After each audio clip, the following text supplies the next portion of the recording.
హైడ్రాపై విపక్షాలు వాయిస్ పెంచుతున్నాయి. పేదలతో ఆడుకుంటే పతనం తప్పదని, బాధితులకు తాము అండగా ఉంటామని నేతలు ప్రకటించారు. అయితే ఈ విషయంలో విపక్షాలది అనవసర రాద్ధాంతమని ఆరోపించింది సర్కార్.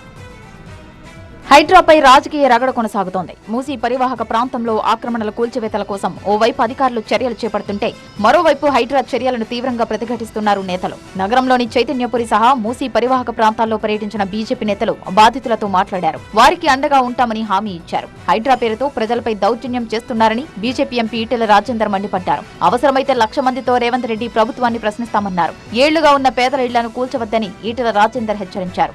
శనివారం ఆదివారం వచ్చి మా ఇల్లు కూలగొడుతుంటే ఖబర్దార్ మిస్టర్ రేవంత్ రెడ్డి కేర్ఫుల్గా ఉండమని చెప్పి హెచ్చరిస్తా ఉన్నా. నీ అబ్బ జాగిరి కాదు, ఇలా కేంద్ర ప్రభుత్వాన్ని కూడా దీని మీద నివేదించే ప్రయత్నం చేస్తాం.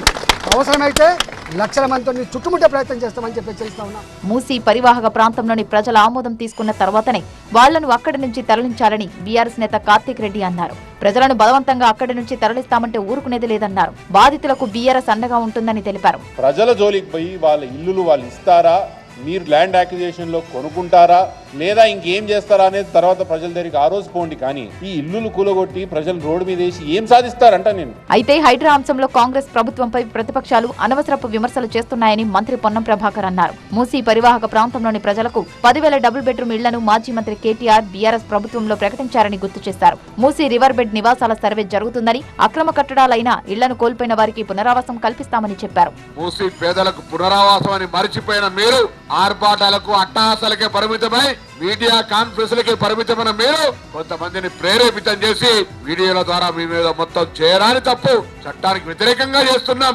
ప్రజలందరికీ అన్యాయం చేస్తా ఉన్నాం, ప్రజలందరినీ రోడ్డు మీద పడేస్తా ఉన్నాం అనేటువంటి మాట చెప్తా ఉన్నారు. ఇది తప్పు. మరోవైపు హైడ్రా కమిషనర్ రంగనాథ్పై తెలంగాణ హైకోర్టు ఆగ్రహం వ్యక్తం చేసింది. కోర్టు కేసులో పెండింగ్ లో ఉన్న భవనాన్ని ఎలా కూలుస్తారని ప్రశ్నించింది. దీనిపై వ్యక్తిగతంగా లేదా వర్చువల్ గా కోర్టుకు సమాధానం చెప్పాలని ఆదేశించింది. వచ్చే సోమవారం ఉదయం 10:30 గంటలకు కోర్టులో హాజరవ్వాలని నోటీసులు జారీ చేసింది.